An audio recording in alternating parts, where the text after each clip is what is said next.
अनुगोल सहर में रोटारी public school Utkal दिवस पालित हो उक्त उत्सवटी अध्यक्ष श्रीजुक्त अशोक कुमार बेहरा तत्वावधान में अनुष्ठित होता है। उत्सव में भारत स्काउट गाइड अनुकूल डीटीसी श्रीजुक्त सत्यानंद राउत मुख्य अतिथि भाव में जोगदे महापुरुषों प्रतिमूर्ति में माल्यार्पण करते। विद्यालय स्काउट और गाइड छात्र छात्री महापुरुष मानकर जीवन शैली को किभली भाव में उपयोग कर भविष्य गठन सह विकसित जिला राज्य देश गठन दिगरे छात्र छात्री मानकर भूमिका उपर आलोकपात करथिले।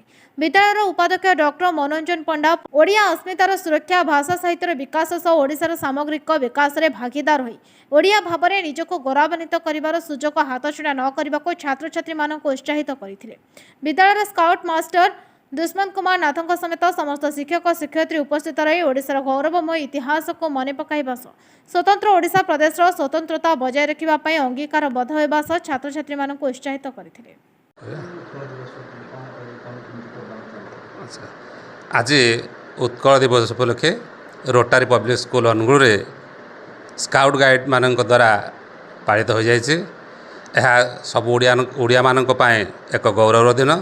तेणु यही विद्यालय स्काउट शिक्षक श्रीयुक्त दुष्यंत कुमार नाथ तथा प्रिंसिपाल महोदय उपस्थित रे अति जाकजमक पालन करा जायछि। यह प्रत्येक ओडिया मानकर एक अभूला स्मृति। पिला मानक आमे किपरि सत् शिक्षा देबा, पिला मानकर उन्नति किपरि हबो, पिला माने किपरि उच्चर उच्चतर पाइके अग्रसर हेबे, ए स्काउट गाइड माध्यम आम ताऊ शिक्षा दे था। तेणु चलित वर्ष आम अनुगुल जिला तरफ रोटारी पब्लिक विद्यालय यहाँ आम पालन करूँ। मु doctor Manoranjan Panda vice principal Rotary public school Angul.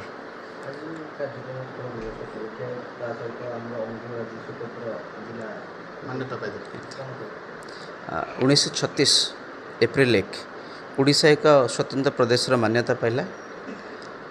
1936 April 1 ठारू आज जाए आमे अनेक समय रे स्वाधीनता दिवस पालन करुछंती, साधारणतंत्र दिवस पालन करुछंती। जो ओडिशा दिवस पालन करिवार जो महत्व, ये जो स्वतंत्रता आमे पाइले, आम राज्य पाइला, ये स्वतंत्रता अति सहज आसी नथिला।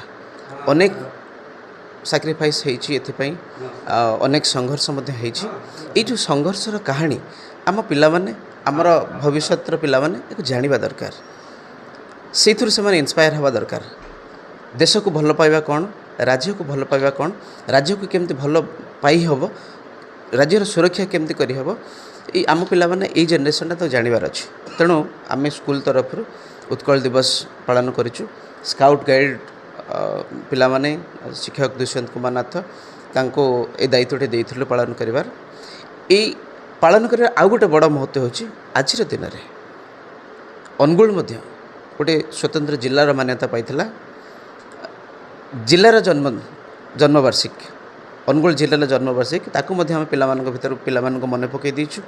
आउ पिला माने ए जिलार पिला सारा राज्यर सारा देशर पिला आम पाखरे थिले मध्य जे गोटे जिलार जन्म, गोटे राज्यर जन्म, गोटे राज्य प्रति कौन करा जाय पारे, गोटे जिलार सुरक्षा पाई कौन करा जाय पारे, गोटे जिला को केते उच्च को नहीं हुए, गोटे राज्य को केते उच्च को नहीं हुए, गोटे निज जिला को केते भल पाई हुए, निज राज्य को केते भल पाई हुए। आम पिला मानक भितर से जो संस्कार, से जो शिक्षा देवा पई आमे ए उत्कल दिवस आयोजन करिछु। आउ पिला माने पार्टिसिपेट करिसेंती, बहुत भल कार्यक्रम मध्य होइछि। पिला मानकर माने प्रत्यक्ष पार्टिसिपेशन रहिछि। आम आशा करूछि आम पिला आमर ये जो नुआ जनरेशन एमाने शिखिबे, जिला को भल पाइबे, राज्य को भल पाइबे, निज को भल पाइबे, निज को गौरवान्वित करिवे, जिला को एवं राज्य को मध्य। मु रोटारी पब्लिक स्कूल गोटे गाइड। मु एथर 10म श्रेणी रे पढ़ी। आम मो ना सौम्याश्री धर। एथर आम स्कूल रे प्रथम थर उत्कल दिवस मनाला। आम स्काउट गाइड माने समस्ते मिसिकिना पालन कलु। बहुत खुशी लगुच देखापी आज आम स्कूल एत बड़ गोटे आम वीरपुत्र को आम जो ट्रिब्यूट देवाक चाहूँ आज आम से कर सफल हेलु। बहुत खुशी लगुच आम स्कूल प्रथम थर एटा कराई। आम सब principal sir, vice principal sir आम समस्त शिक्षक शिक्षयित्री वृंद को आम थैंक यू कहवाक चाहिए आमको ये सुजोग देवाई। आमर स्काउट कैप्टेन नाथ सर को आम बहुत धन्यवाद देवाक चाहिए। सीए आमको ये सुजोग देइजंती तांको बिना हमर एडा हेई पार न थांता मु बहुत खुशी अछि धन्यवाद। अनुगोलुस दाकर रिपोर्ट बहुजन मीडिया।